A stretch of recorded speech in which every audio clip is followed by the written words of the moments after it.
Téléspectateurs de Mandé TV, bonjour, bonsoir. Bienvenue sur votre plateau Entretien Brut, le plateau sur lequel on fait un décryptage de l'actualité. Très heureuse de vous retrouver encore une fois. Voilà, ce plateau aujourd'hui, il est 100% homme-femme de médias, vous le découvrirez.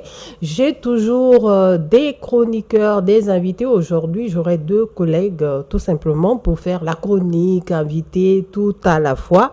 Voilà, donc en première personne, j'ai Madame Assetou Diarra, elle est journaliste, reporter à Nouvelles du Mali. Assetou, bonjour. Bonjour Fadima. Ça va? Ça va, moi je vais bien. On prépare tranquillement les fêtes de fin d'année? Oui, ben oui, il faut bien terminer pour bien commencer la nouvelle année. On est positif quand même? Très positif. Très Ouais, positif. c'est positif et c'est de boucler en beauté, comme on le dit. Inch'Allah. En tout cas, un gros coucou à tous ceux qui nous suivent. Deuxième homme de médias sur notre plateau est Monsieur Zoumana Traoré. Voilà, il est de la maison, il est le directeur en chef, directeur de rédaction. C'est lui qui tient les rênes de la rédaction de cette boîte Mandé TV. Zou Traoré, ça va? Oui, ça va. Ça se passe? Madame la directrice. Oui, Ça va. tout à fait. Oui, ça va. Les fêtes, on les prépare tranquillement. Oui, plus ou moins. Le terrain, toujours, c'est un peu comment les gens sont à l'allure des fêtes. Oui, je crois bien. À part que quelque part, nous sommes en train de comprendre que compte tenu de la vie chère, donc les gens sont en train de se retenir un peu, si bien qu'ils aimeraient bien fêter. Exact. Les dépenses ne sont plus extravagantes. Hein. Maintenant, tout à tout le fait, monde ouais. fait attention à son porte-monnaie. Sans Absolument. plus tarder, téléspectateurs de Mandé TV, on salue et allez, il ne faudrait pas oublier, on salue beaucoup la diaspora qui nous regarde par le monde et on les remercie beaucoup pour leur message d'encouragement. C'est très appréciable. On va prendre nos dossiers, nos sujets, comme on aime si bien le dire, sur le plateau de Mandé TV. Le premier sujet qu'on a, c'est l'actualité qui domine actuellement est la déclaration du Collège des chefs d'État de la Confédération des États du Sahel, AES, en date du 22 décembre dernier. Voilà, on a découvert nos différents ministres des Affaires étrangères, des présentatrices JT, lire cette déclaration. Zou, vous avez travaillé dessus, évidemment, sur la chaîne de Mandé TV. Alors, qu'est-ce que vous pensez de cette déclaration? Qu'est-ce qu'on doit même quelque part retenir? Absolument, c'est un sujet très intéressant, mais qui arrive à un moment où on ne s'attendait pas du tout à ça, à une telle déclaration. Alors, comme vous l'avez si bien évoqué, je retiens de cette déclaration la ferme volonté des pays de l'AES de sortir de la CEDEAO. Je retiens aussi de cette déclaration commune des trois États la dimension sécuritaire. La dimension sécuritaire, c'est quoi? Aujourd'hui, nous savons que les trois pays sont confrontés à un contexte d'insécurité multiforme. Compte tenu de la précarité de cette insécurité, je pense que les trois pays peuvent jouer un rôle capital aujourd'hui, à un niveau. Je retiens aussi de cette déclaration commune des trois États de la Confédération de l'AES, la rhétorique, c'est ce que j'appelle la rhétorique, n'est-ce pas, à l'encontre, n'est-ce pas, d'une puissance étrangère, qui n'est pas d'ailleurs un fait nouveau. À chaque fois que nous avons une déclaration de la sorte, nous avons quand même des accusations qui visent directement une puissance étrangère, notamment la France. Alors, derrière tout ça, je me dis que quelque part, les pays décident de mettre en place quelque chose. C'est quoi? Quand il dit que dans la déclaration, les armées des trois pays sont en état d'alerte maximale. C'est ce que moi je ne comprends pas.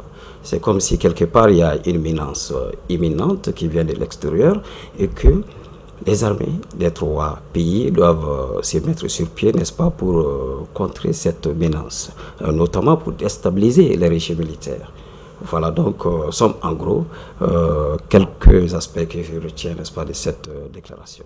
D'accord. Les menaces, mais on sait très bien, on a eu des dénonciations, on a vu au niveau du Burkina, voilà le président de la transition qui l'a ouvertement dit, comme quoi il y avait des bases militaires sur le sol ivoirien, hein. C'est pas un secret, c'est quand même connu. En tout cas, il y a des accusations. Ah, c'est tout. Par rapport à cette déclaration, vous, votre avis, votre analyse de tout cela?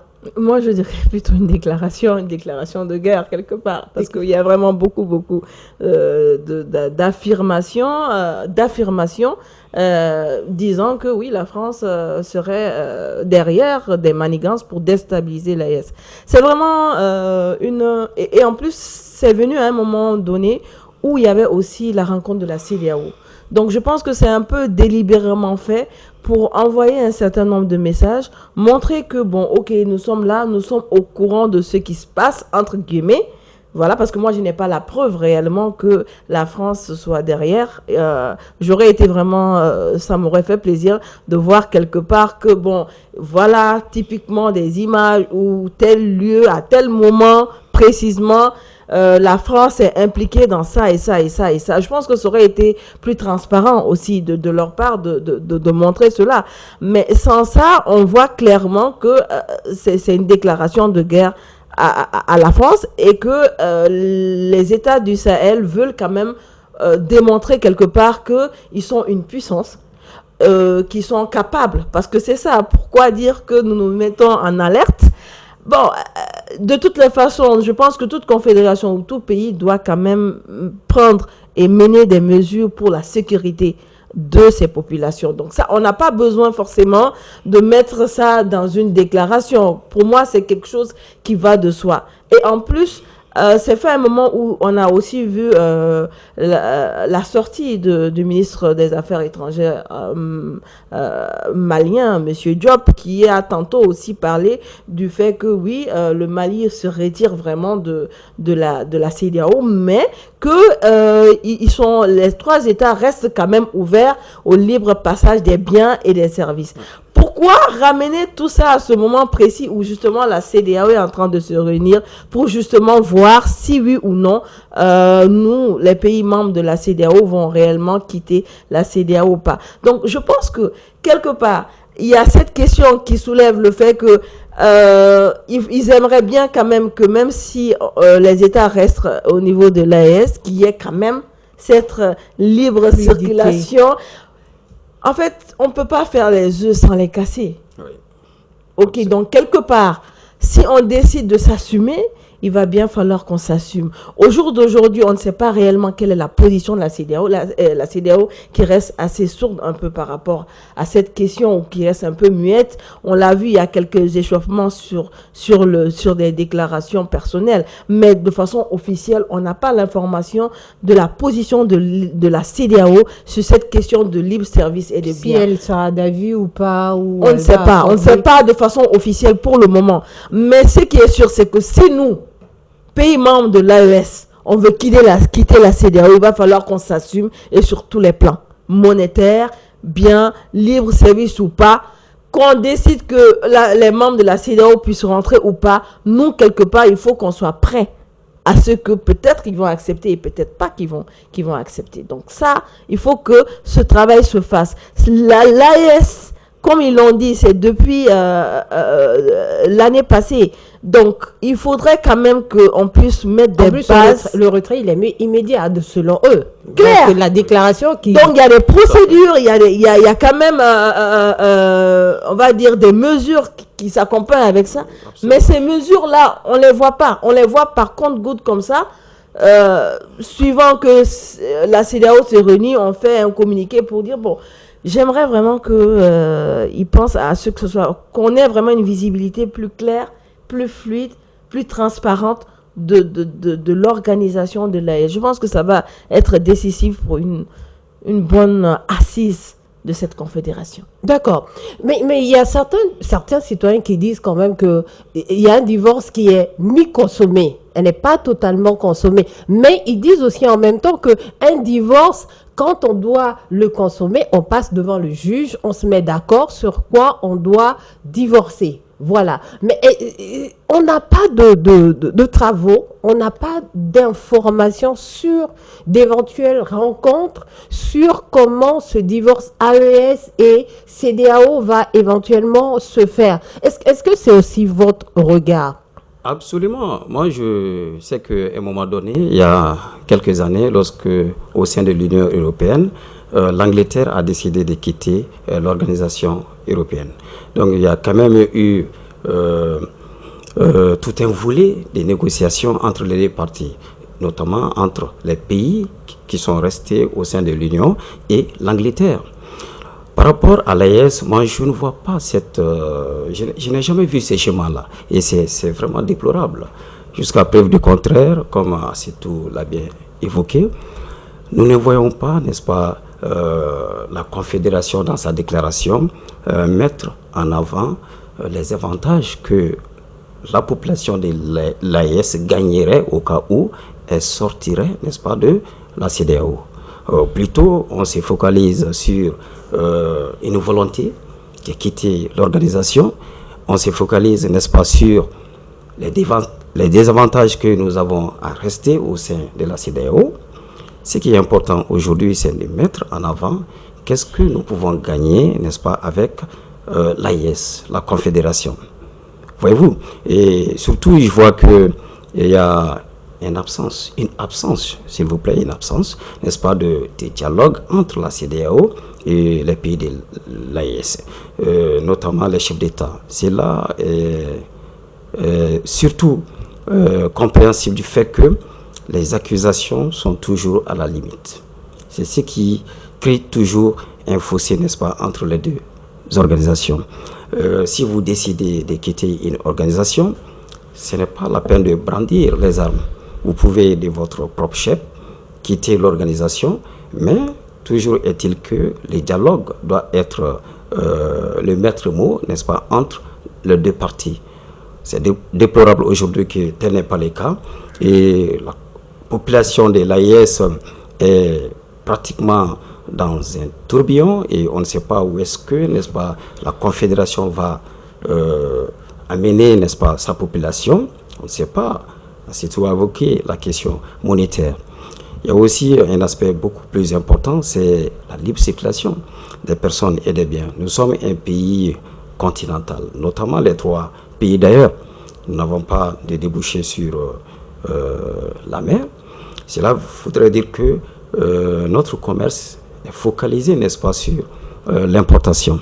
Alors, qui serions-nous et quel va être les commerçants des trois pays lorsqu'ils voudraient, n'est-ce pas, importer des produits venant des pays de la CEDEAO, s'il n'y a pas ce dialogue permanent entre les deux.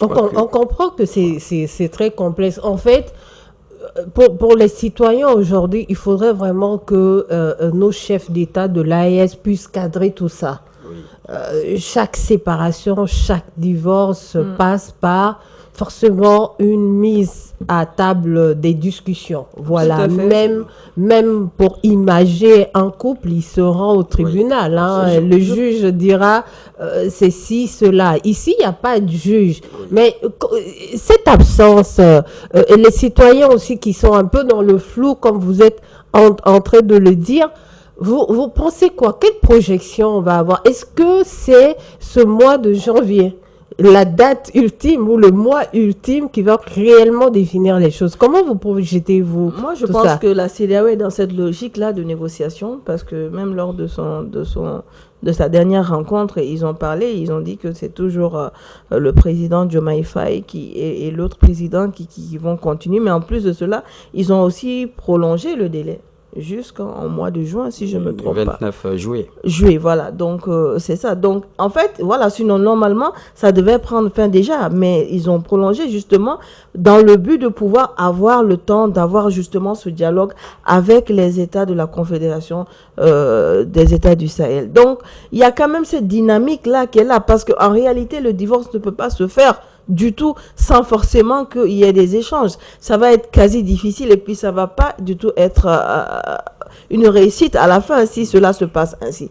Donc, je pense quand même que la CEDEAO est dans cette démarche-là, mais la grande question aujourd'hui, c'est qu'est-ce qui va être débattu, qu'est-ce qui va être accepté, qu'est-ce qui va être rejeté et de quelle manière les populations vont vivre maintenant après la consommation de ce divorce-là. D'accord. Quelle projection vous faites, vous? Oui, Vous moi, pensez que les pays de l'AES vont toujours rester dans cette posture à la limite, on pourrait qualifier de bras de fer ou de mise de pression sur la CEDEAO? Je crois qu'aujourd'hui, nous n'avons pas d'intérêt à aller dans ce sens-là. Et les choses les prouvent aujourd'hui clairement, compte tenu du contexte actuel qui définit, n'est-ce pas, les relations entre les deux parties. Moi, je crois que une organisation comme la CEDEAO, qui compte très bientôt, je crois bien, ces 50 bougies, est une organisation qui est bien assise, même si il y a des hauts et des bas, faut-il laisser aller. Mais en adhérant à la CEDEAO, je crois qu'il y a des principes qui définissent l'entrée d'un pays au sein de cette organisation. Il y a aussi des principes qui définissent la sortie d'un pays au sein de l'organisation, de cette organisation. Mais aujourd'hui, quand je regarde les deux parties, notamment l'AES et la CEDEAO, je vois que la CEDEAO est dans un contexte un peu professionnel plus que les pays de l'AES. C'est quand même, peut-être que les gens ne vont pas aimer cette proposition que j'ai faite, mais je vois que la CEDEAO respecte beaucoup plus les principes de sortie de son organisation, plus que les 3 pays qui sont aujourd'hui dans une posture de quitter l'organisation. Donc, en gros, on peut dire que c'est pas une sortie, c'est un claquement de porte et puis on s'en va. Voilà, il y a quand même...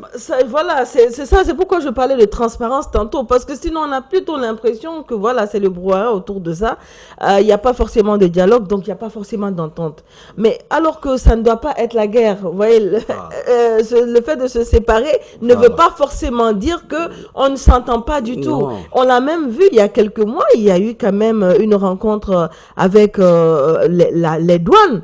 Et il y avait d'autres pays membres de la CEDEAO lors de cette rencontre, c'était au Niger. Donc, quelque part, la séparation, ça ne veut pas dire qu'on ne s'entend pas.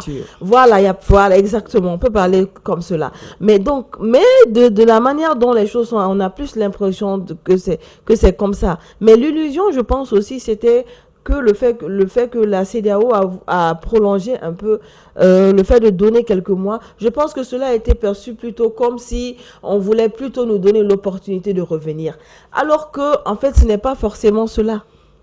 Oui. D'accord, c'est plus... Oui, je crois que depuis l'annonce de la sortie des 3 pays, il y a eu quand même des négociations qui ont été mises sur pied. Et notamment les présidents du Sénégal et le président du Togo sont en train d'aller dans ce sens-là. Lors de la conférence des chefs d'État tenue le 15 décembre à Abuja, donc on a donné la possibilité à ces 2 chefs d'État de poursuivre, n'est-ce pas, leurs négociations, tout à fait, quitte à ce que les 3 pays soient maintenus au sein de l'organisation. Donc c'est déplorable, la déclaration des chefs d'État de l'AES prouve que cette période de rétractation qui est définie à 6 mois n'est plus respectée. Elle est rejetée notamment par les 3 pays. Donc c'est une position vraiment regrettable aujourd'hui pour moi. Quand même. En tout cas, ça présage des tensions. Hein. Ça présage pas une bonne ambiance hein, dans les semaines ou les mois à venir. Je crois que oui. Nous n'avons pas intérêt que ça présage de mauvaises choses aujourd'hui. Pourvu que même quand on va sortir aujourd'hui, les 2 entités sont obligées de travailler ensemble. La CEDEAO avec ses 15 pays sera réduite notamment. Et la CEDEAO aura besoin, n'est-ce pas, aussi de l'AES. Ça, c'est indéniable. Comme l'AES et vice-versa. D'accord. En C'est tout cas, obligatoire. on va espérer ça. On va espérer ça. Et puis, c'est un sujet, un dossier qu'on va suivre de très près. Voilà, chers téléspectateurs. Nous allons à notre deuxième sujet, deuxième dossier.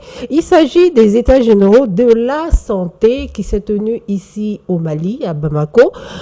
Ça s'est tenu du 17 au 19 décembre dernier. Voilà, ça a dû ressortir pas mal de recommandations. Ah, c'est tout de quoi il s'agit? De ce 660 recommandations pour être plus exact. C'est la foire aux États généraux, hein. Mais je pense que c'est très bien souvent de retourner à la base. Moi, je pense que c'est une bonne stratégie.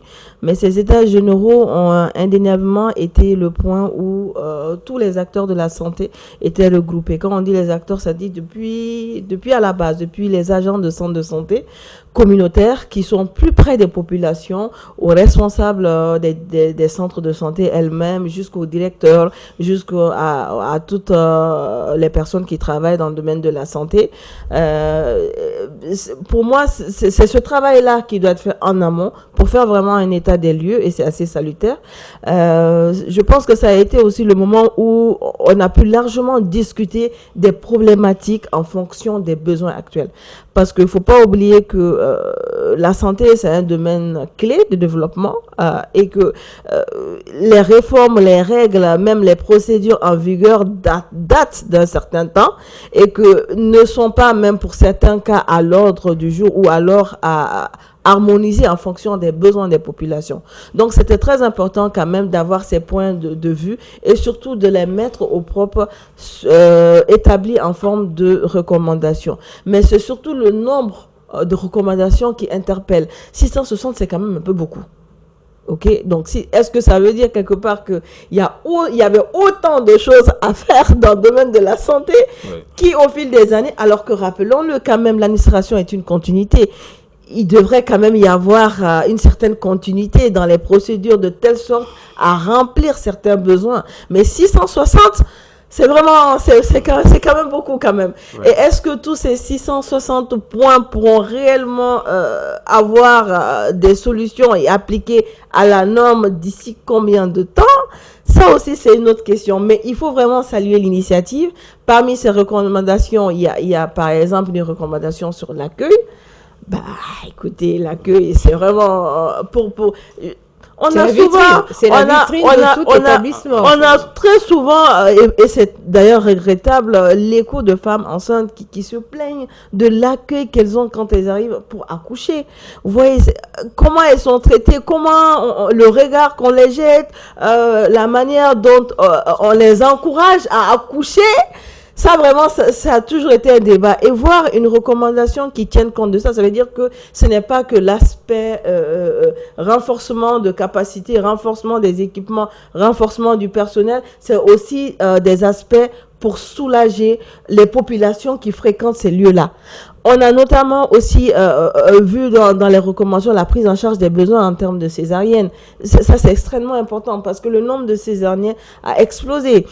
Rappelons quand même que c'est Madame Lobo qui est venue avec cette gratuité de la césarienne au Mali. En son temps, c'était pas aussi que ça. Et maintenant, il y a beaucoup de cas de césarienne. Malheureusement, on dit que c'est gratuit, mais le constat, c'est que quand on se rend dans les centres de santé, les gens sont obligés de mettre la main à la poche. Donc, autant de recommandations qui répondent aux besoins des gens, mais aussi qui répondent aux besoins de développer ce secteur et de le rendre plus performant. C'est assez D'accord, merci beaucoup Assetou pour cette précision voilà, de compréhension sur les états généraux de la santé. Zou, vous avez quelque chose par rapport à ça? Oui, je crois que la densité des recommandations montre en substance la volonté ferme des autorités de la transition à réformer le secteur de la santé, qui est confronté aujourd'hui à des difficultés.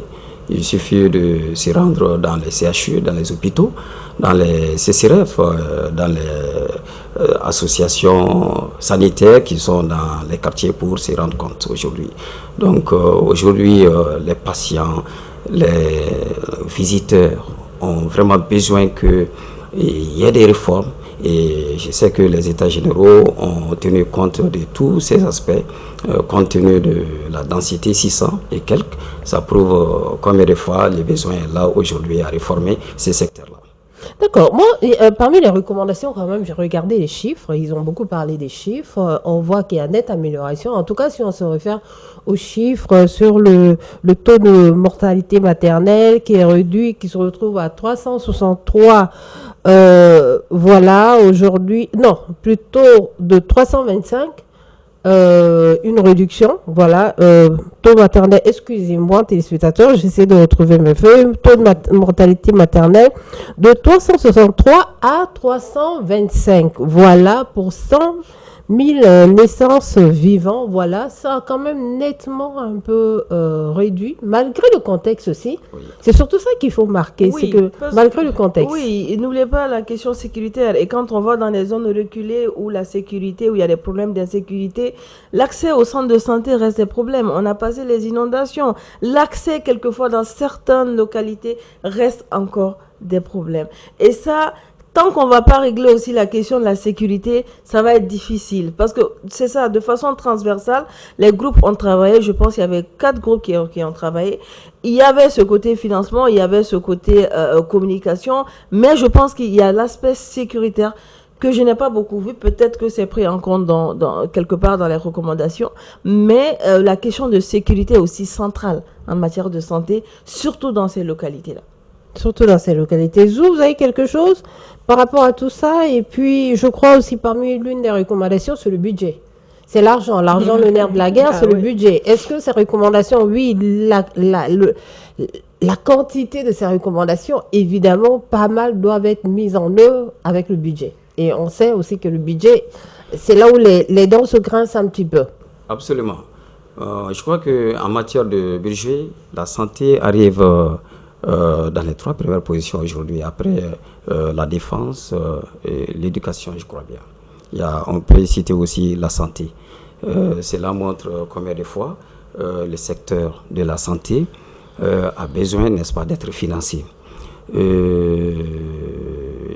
N'oublions pas, il y a quand même, parallèlement au budget qui est donné par l'État, il y a aussi pas mal de financement de la part des partenaires qui viennent au point nommé, n'est-ce pas, pour supporter, n'est-ce pas, les charges au niveau, n'est-ce pas, des hôpitaux. Cela est très important aujourd'hui. Le secteur de la santé a besoin, n'est-ce pas, d'être mis dans les conditions. J'ai l'habitude de le dire. Il suffit qu'on s'y rentre dans les hôpitaux pour voir combien de fois les conditions ne sont pas dignes réellement, n'est-ce pas, des hôpitaux. Donc, il va falloir que même le budget qui est décaissé pour cette circonstance soit revu à la hausse pour que le secteur de la santé soit une priorité au Mali. Parce que quand il n'y a pas la santé, il n'y a rien. Aujourd'hui, nous parlons d'insécurité. Il faut que les hommes soient en bonne santé pour qu'ils se battent au front. Donc, il va falloir que la question du budget soit revue à la hausse pour que, aujourd'hui, l'accès à la santé soit, n'est-ce pas, une attente que la population vit réellement aujourd'hui. D'accord, parmi les recommandations, j'ai cru lire aussi, voilà, ça m'a un petit peu interpellé sur tant d'autres. Il y a par exemple la maintenance du matériel, voilà. Donc ça quand même, ça m'a un peu interpellé parce que je me dis, la maintenance du matériel, peut-être on va se demander à quel niveau, mais l'outil qu'on utilise tous les jours, on a besoin ou c'est instinctivement naturel de le maintenir. Je ne sais pas si c'est tout. Surtout en matière de santé. Je pense que ce n'est pas nécessaire, c'est vital quand même. C'est vital, mais comme vous l'avez dit, il est quand même important de situer de quelle maintenance s'agit-il exactement, parce que ça, normalement, c'est quelque chose qui devrait être déjà fait en amont. C'est pourquoi tout à l'heure, je disais 660 recommandations, quand même, ça interpelle un peu beaucoup. On se demande, mais est-ce que ça veut dire que tout cela n'était déjà pas fait? Ah, mais si c'est le cas, c'est grave. Mais bon, de toute façon, ils sont dans la logique, c'est des recommandations, ils sont dans la logique de remédier à tout ça. Donc, on va espérer quand même que cela se fasse. Mais effectivement, la maintenance, je pense que ce soit le matériel médical, le matériel de travail qui est utilisé tous les jours ou pas, la maintenance va de pair, en fait, avec toute acquisition de ce type-là. Donc, peut-être ils vont nous développer la maintenance, mais à mon avis, cela ne devrait même pas figurer dans les recommandations. Mais moi, j'ai aussi envie d'un peu revenir sur le côté budget, parce que dans le document, on a bien vu que concernant le budget, quand même, il y avait des recours au financement des partenaires techniques et financiers, les PTF, dans une logique où on n'a pas d'abord fait les élections et qu'on est en transition, les partenaires techniques et financiers vont être un peu réticents à des financements. C'est ça. Et ça nous ramène à la question de quand vont se dérouler les fameuses élections, qui n'est pas notre sujet d'aujourd'hui, mais c'est ça. En fait, vouloir un financement, c'est dans le document des partenaires techniques et financiers, surtout dans le domaine de la santé. Je pense que c'était en lien aussi avec les infrastructures, l'installation, la construction.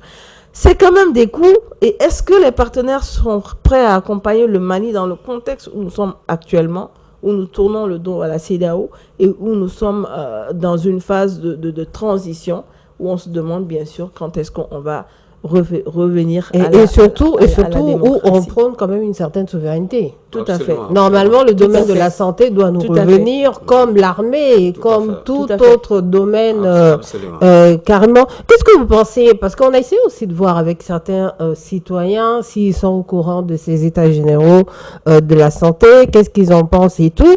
Il y a certains qui nous ont dit carrément que tant que nos chefs d'État ne se fassent pas soigner dans notre centre de santé, pas les cliniques, dans nos centres de santé, et nos systèmes de santé seront toujours très handicapés.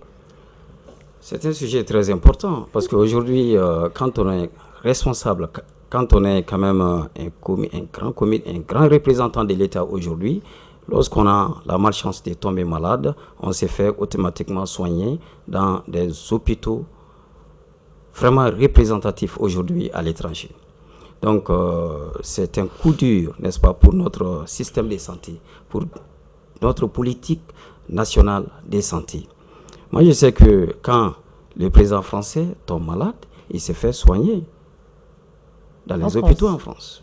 Idem pour... Tel pour Biden, Donald Trump absolument. Et tout. Mais pourquoi aujourd'hui, quand... Ce n'est pas le même plateau. Quand le premier ministre du Mali tombe malade, quand le président tombe malade, malheureusement, il se fait soigner en Turquie.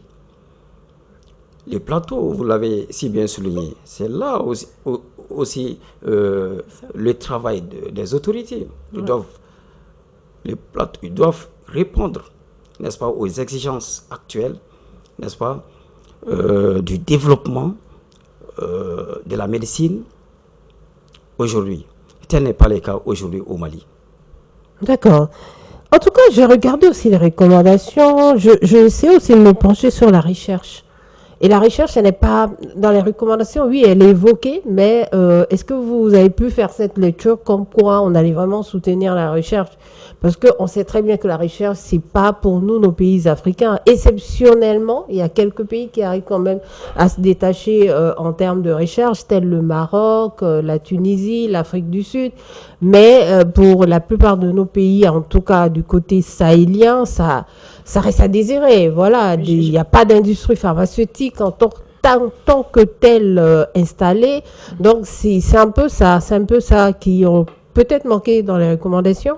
Oui, je pense aussi. J'ai juste vu une allusion à une collaboration entre la médecine traditionnelle et la médecine moderne. Donc, oui, bon, peut-être parce que forcément, c'est aussi de la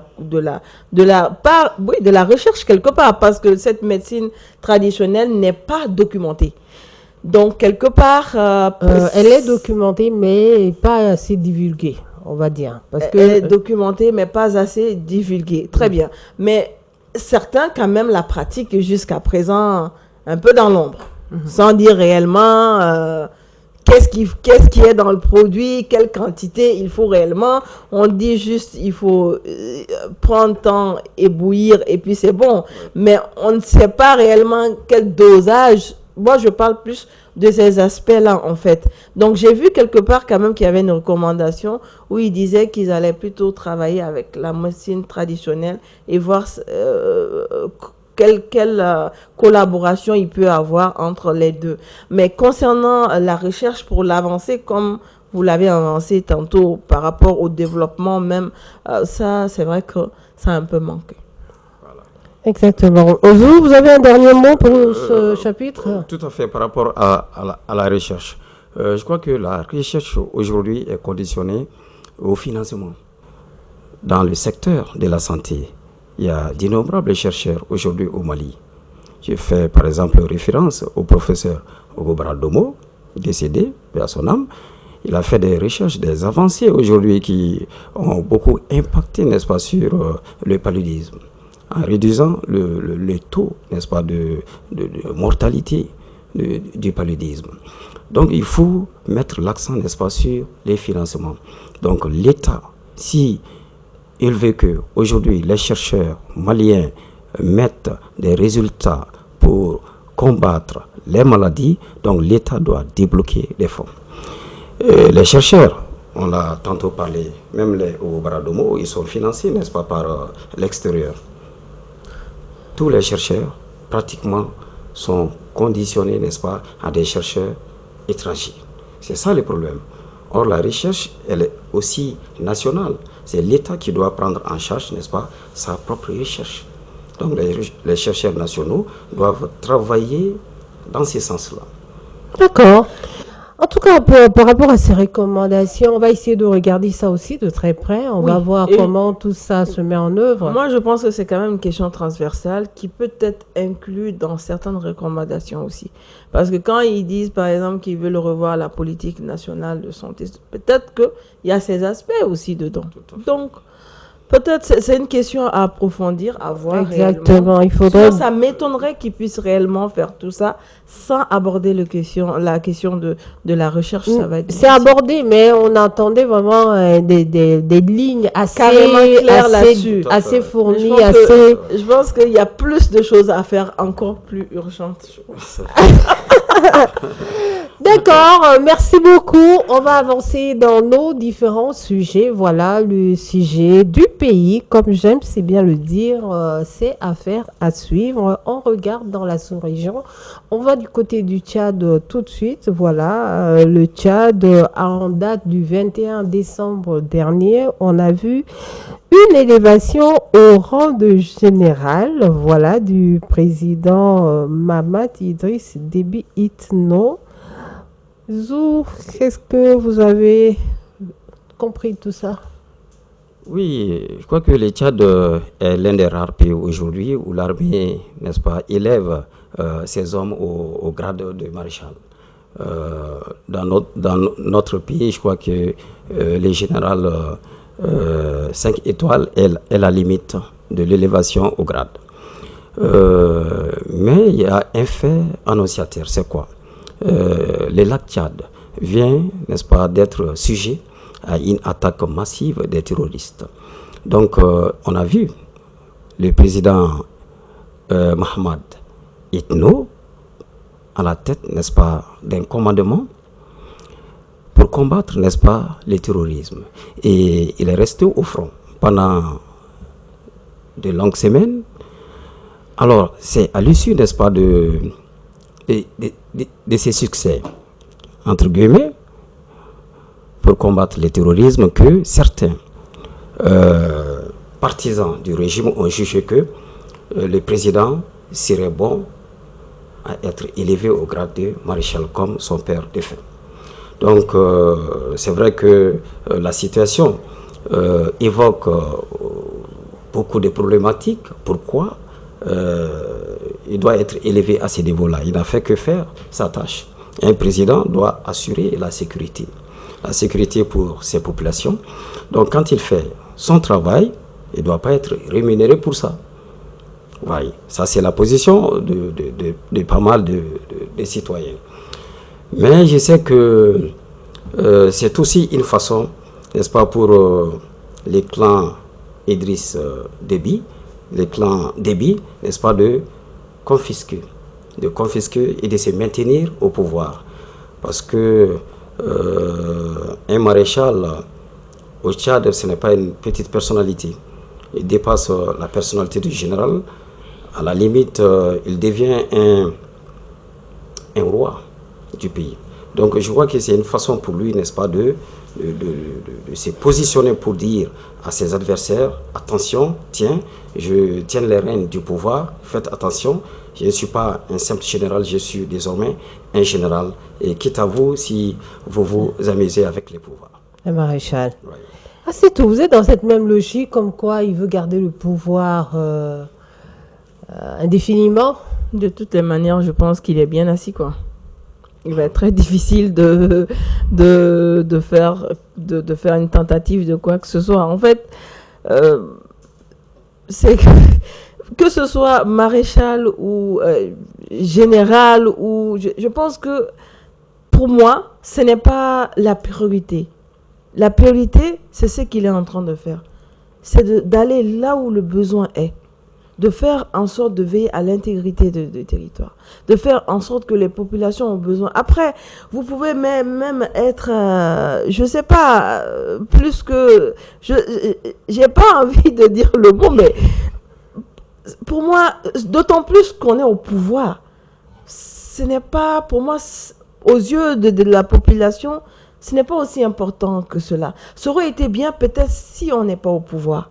Vous voyez, ça aurait mis tout son sens. Mais tant que vous êtes à la tête du pouvoir, je pense que le citoyen lambda a toujours ce regard de dire que de toute façon, vous vous êtes octroyé cette graduation. Et c'est ça le danger, surtout dans un contexte où on n'est pas dans une république démocratique. Donc ça, il faut qu'il fasse un peu attention à cet aspect-là. Le travail que vous faites, de toutes les manières, les gens auront toujours un regard là-dessus. Que ce soit positif ou négatif, les gens auront un regard là-dessus. Alors, tout le temps vouloir se donner des avantages, ça peut faire beaucoup régresser la popularité. Donc, c'est vraiment à faire attention. Donc, il n'avait pas besoin de ça. Il n'avait pas besoin de ça dans un contexte où le Tchad est aujourd'hui confronté à un contexte de crise économique. Donc, la prise en charge, le traitement du maréchal va porter un coup dur, n'est-ce pas, sur l'économie du pays. Surtout qu'il est général, il est maréchal, d'autres ont été aussi nommés, gradés, généraux. Donc, il va s'en suivre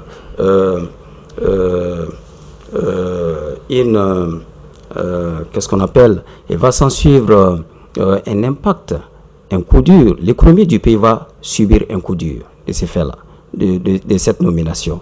Donc aujourd'hui, comme Assitou l'a si bien évoqué, le Tchad n'a pas besoin de ça. C'est vrai que on doit saluer ce qu'il a fait, un chef d'État, un militaire, à la tête d'un commandement sur les fronts. Nous avons quand même suivi un peu. Il n'a pas voulu être au QG général. Il a voulu être au front. C'est lui-même qui commandait. Donc cela a un peu influencé sa nomination. Voyez-vous? Mais moi, je sais que, à ma humble compréhension, je sais qu'il n'avait pas besoin de ça. Il est déjà président du Tchad. Il n'a plus besoin de ça. Je crois que sa position dépasse... il est déjà au sommet. Voilà, les grades du maréchal aujourd'hui. Est-ce qu'on peut penser à un président à la Mobutu, voilà, les anciens maréchals, ou bien on dirait que le contexte a totalement changé? Vraiment, moi, quand même... Parce que moi c'est ce qui m'est venu en tête, hein, le maréchal Mobutu, oui, pour nous... Qu'est-ce qui va changer? On ne peut pas dissocier les deux. Rien Zou est en train de rigoler, mais... Non seulement ça ne va pas changer, et en plus de cela, le PTS c'est les collaborateurs qui ont jugé nécessaire que, tant que vous êtes au sommet, c'est vous qui pilotez. Absolument, absolument. Pour moi, ça n'a pas lieu d'être. D'accord.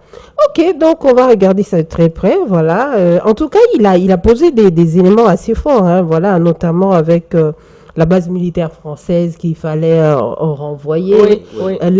L'armée tchadienne a quand même bénéficié d'une très bonne formation. Hein. Absolument. C'est aussi cette collaboration avec cette base militaire sur leur sol qui les a permis aussi. L'armée tchadienne a été une référence ou est toujours une référence ou bien assez tout. Non, Fadima, c'est pas ça. C'est que ce que j'ai dit au départ là, pour moi, c'est toujours ça. Non, ça ne change pas. Mais je veux dire que c'est un petit peu ce qui a sûrement... Non, je suis d'accord. Je fais par exemple référence à l'AES, quoi. En fait, si on veut vraiment faire des œufs, il va vraiment falloir les casser. Principalement par rapport à cette question de la France. Parce que quand même, on est toujours dans la même économie. L'AES n'a pas dit qu'il allait se retirer de l'UEMOA. N'est-ce pas? Et l'UEMOA, c'est une monnaie qui, derrière, il y a la France. Absolument. Donc, quelque part, il faudrait qu'on sache où est-ce que nous sommes en train de poser les pieds et se rassurer que là où on pose les pieds, c'est vraiment du béton en dessous. Moi, c'est juste ça. D'accord. Merci beaucoup. Oui, je crois que la présence de l'armée française au Tchad n'a pas été futile. Hein. La France a l'une des plus grandes bases militaires en Afrique, au Tchad. L'armée tchadienne, pour qui connaît cette armée, elle a beaucoup plus bénéficié de l'apport, n'est-ce pas, de l'armée française, plus que pas mal d'armées en Afrique. Donc c'est là où est aujourd'hui visible sur le terrain, au regard des réussites militaires que l'armée tchadienne est en train de faire aujourd'hui sur l'échiquier des combats, ça et là en Afrique. On a vu la performance de cette armée au Mali, à la tête du commandement, et je crois qu'il y avait même le président actuel. Il était à la tête de l'unité qui a combattu ici au Mali. Donc, mais quelque part, il y a cet aspect-là. Un autre aspect, c'est quoi? L'armée tchadienne ne peut pas exprimer sa souveraineté nationale tant qu'il y a une grande base militaire à son côté. Puisque c'est cette base militaire-là qui surveille tous ces mouvements.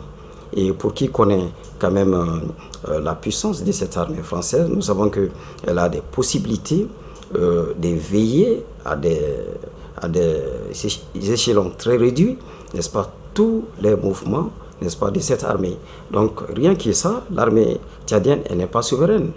Je crois que le président actuel, le maréchal Itno, a compris que l'heure est venue aujourd'hui, n'est-ce pas, que les bases militaires françaises s'en aillent. Et la manière dont tout cela est organisé est salutaire à bien des titres.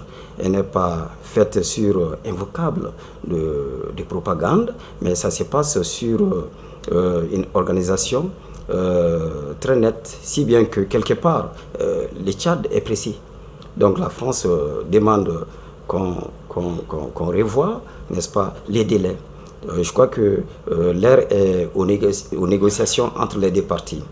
Nous avons vu que c'est vrai que la Côte d'Ivoire n'est pas à la une aujourd'hui, mais depuis très longtemps, nous avons vu maintenant que la Côte d'Ivoire aussi a demandé que la France s'en aille. Et ce travail-là a été fait sous table, sans que des voix s'élèvent pour critiquer le néocolonialisme, n'est-ce pas, de la France et l'emprise, n'est-ce pas, de cette armée sur nos États. Voilà, je crois qu'aujourd'hui, il en va de bien même pour la France qu'elle plie bagage, n'est-ce pas, qu'elle s'organise sur les territoires français. Cela va beaucoup aider, n'est-ce pas, l'armée française à mieux se projeter, n'est-ce pas, vers l'avenir. Ok. En tout cas, tout compte fait avec tous ces départs des bases militaires françaises, nous sommes bien obligés de nous défendre nous-mêmes. Ah oui. Voilà, il va falloir qu'on garde les pieds très bien campés et qu'on renforce notre résistance et on trouve les bonnes stratégies tout simplement parce que ce sera une finalité. Quand on veut mettre dehors entièrement le colon, je pense qu'on arrivera à ça. Merci beaucoup pour cette analyse. Notre deuxième sujet du de la région. Il s'agit de la République de Guinée. Voilà une information qui nous est tombée comme ça, en date du 19 décembre. Voilà. L'arrestation de 11 responsables de la douane, dont le directeur général, avec son adjoint pour corruption massive. Zou. Oui. Je crois que c'était un coup dur, hein. C'est un coup dur, n'est-ce pas, pour la Guinée, qui traverse aujourd'hui une période transitoire, et marquée, n'est-ce pas, aussi par des crises tant sur le plan social que sur le plan économique. Un haut responsable de l'État, en l'occurrence un directeur général des douanes, un service censé, n'est-ce pas, renflouer les caisses de l'État. Un directeur à la tête d'une telle structure n'est pas n'importe qui, et il n'est pas nommé au hasard. Ça veut dire qu'il a des affinités aussi avec les responsables, les autorités. Donc, cette personnalité, qu'elle soit dans une telle situation, est un coup dur aujourd'hui. Non seulement pour l'image de la douane guinéenne, mais aussi pour sa personne. Et derrière cette situation, quand même, il y a un procureur du nom de Ali Touré qui est à la tête du tribunal spécial chargé des infractions financières. C'est lui qui a mené les investigations au sein, n'est-ce pas, de la direction générale des douanes. Et les enquêtes ont révélé que il y a quand même les douaniers et les transitaires qui seraient dans un réseau pour contourner les paiements au guichet unique. Donc, les directeurs généraux des douanes à la tête de ces réseaux-là. Donc, c'est une situation qui profite, n'est-ce pas, au président, le général Mamadou Doumbouya. Ah ouais, vous trouvez? Absolument. Vous pensez qu'il est, il est au courant? Voilà. Non, c'est assez ambigu. C'est ambigu, mais le président, ça prouve combien de fois il... Est-ce que c'est pas justement en mettant le procureur dessus pour enquêter parce qu'il veut vraiment se blanchir aussi? Absolument, absolument. Mais vous allez voir, en Afrique ici, les enquêtes vont révéler que le président n'a rien à voir avec cette situation. D'accord. Voilà. Donc, ils vont quand même responsabiliser ceux qui sont déjà sur les mailles de la justice. C'est ça le problème. Et la situation, j'ai dit qu'elle est quand même déplorable parce qu'aujourd'hui, la Guinée traverse aussi des difficultés économiques. Et le Guinéen a besoin, n'est-ce pas, d'alléger, n'est-ce pas, sa crise économique. Sa crise économique aujourd'hui. Donc, au même moment, les Guinéens ont besoin, n'est-ce pas, de l'emploi. Si, en ces moments-là, donc, les services, la structure censée pourvoir, n'est-ce pas, les caisses de l'État est engloutie dans une situation de ce genre, je dis que c'est une situation qui ne donne pas une bonne image au pays. D'accord. En tout cas, le montant, c'est colossal, hein, quand même, évalué en francs guinéens, c'est énorme, en euros.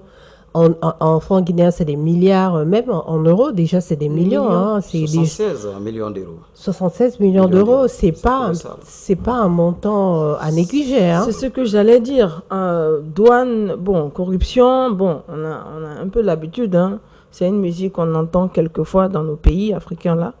Mais ici, c'est surtout le montant et les personnes impliquées. Voir un directeur impliqué dans ce genre de trafic, c'est quand même assez exceptionnel. Oui. Parce que, oui, bon, il est censé quand même, comme vous l'avez dit, être non seulement très bien payé pour être au-dessus de la corruption, et puis surtout, il a dû être choisi de façon vraiment assez rigoureuse. Tout à fait. Donc, voir que lui, il soit impliqué à ça, c'est extrêmement grave. Parce que, et quelque part, je vous comprends quand vous dites que c'est bien, parce que il est très difficile de pouvoir démanteler un tel réseau. Si à la tête, il y a des gens qui sont impliqués, c'est très très difficile de pouvoir avoir la preuve de leur implication. Absolument. Donc, quelque part, ce travail de lutte contre la corruption est à saluer. Parce que ça n'a pas dû être facile de pouvoir infiltrer cela pour savoir réellement que ça se passe. Voilà, donc ça, et puis le montant. Voilà, c'est énorme. 700 milliards de francs guinéens, 56 millions d'euros, 76 millions d'euros. C'est énorme quand même pour un pays, comme vous l'avez dit, qui connaît quand même une crise. Donc, quelque part, voilà, donc c'est un peu ça. Et la douane, comme il a dit, c'est vraiment le lieu où l'État, justement, l'endroit où il peut pouvoir un peu renforcer sa recette. Donc, c'est vraiment dommage que malgré, voilà, tout ça, parce que quand même... le président Doumbia, il est là-bas quand même. Ça fait quelques années déjà. Et c'est regrettable que jusqu'à présent, les citoyens ne comprennent pas que cela ne va pas faire avancer le pays. En fait, la corruption, c'est une gangrène qui ne dit pas son nom, mais qui ronge jusqu'au plus fin fond. Et au moment où on se rend compte, c'est déjà trop tard. Vous voyez, 700 milliards. 700 milliards. En tout cas, on aimerait bien aussi avoir plus d'informations, une transparence. Hein? Parce qu'il y a des citoyens qui ont quand même dit, oui, c'est bien, on l'a arrêté, on va lui mettre en prison, mais on veut avoir une nette transparence du procès. Mais la Guinée, quand même, elle est reconnue aujourd'hui pour faire des procès, en tout cas avec les derniers procès qu'on a vus de manière publique. Spectaculaire. Et le général Doumbouya, aujourd'hui, son engagement, il le dit haut et fort, c'est la lutte contre la corruption. C'est exemplaire ce qu'il fait quand même en ensemble avec ça. Oui, je crois que c'est exemplaire ce qu'il fait. Mais il y a un aspect qui est important pour moi, c'est quoi? Au bout du rouleau, il faudrait que les 76 millions d'euros soient retournés à la caisse. Voilà, très généralement, tel n'est pas le cas. Donc, on montre X devant les faits, il purge une peine, mais l'argent n'est pas retourné à la caisse. Donc, c'est un manque à gagner pour l'État.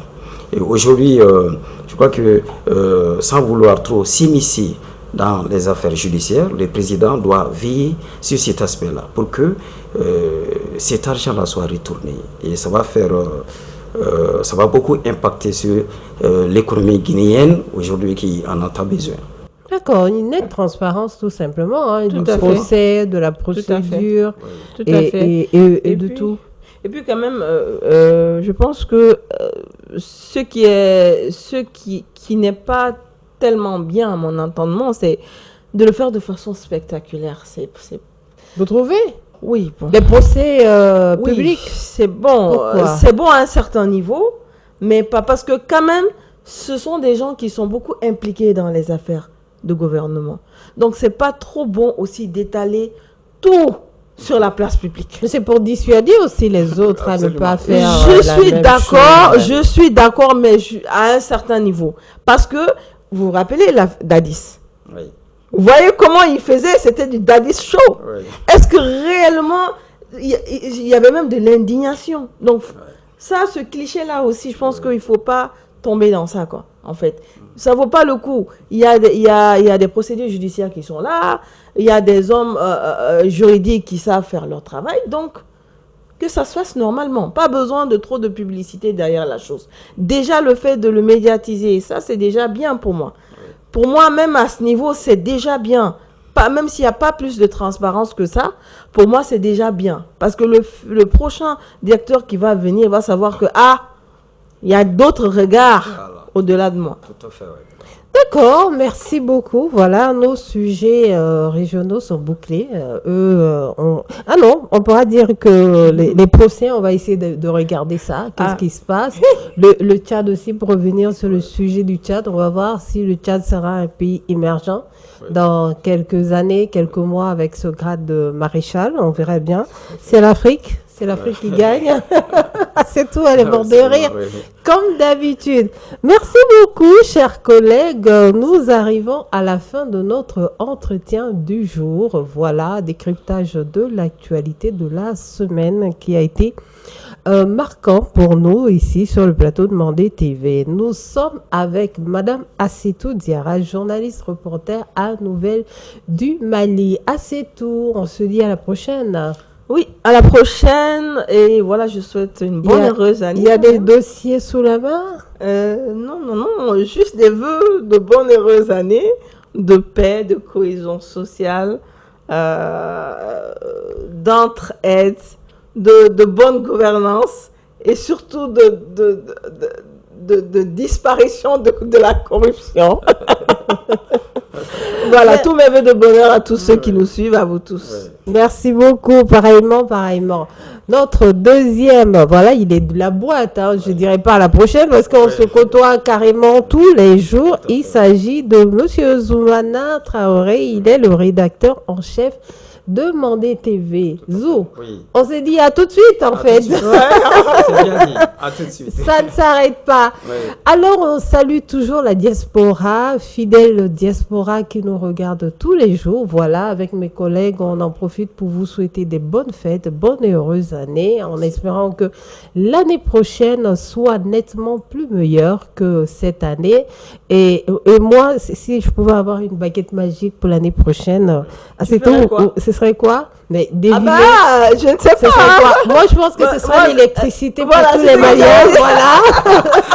C'est bien. Ce serait très bien. Bon, il y a des démarches encore. Mais on attend. Hein. Je suis en train de chercher la baguette magique. En fait, il faut la trouver. Ouais.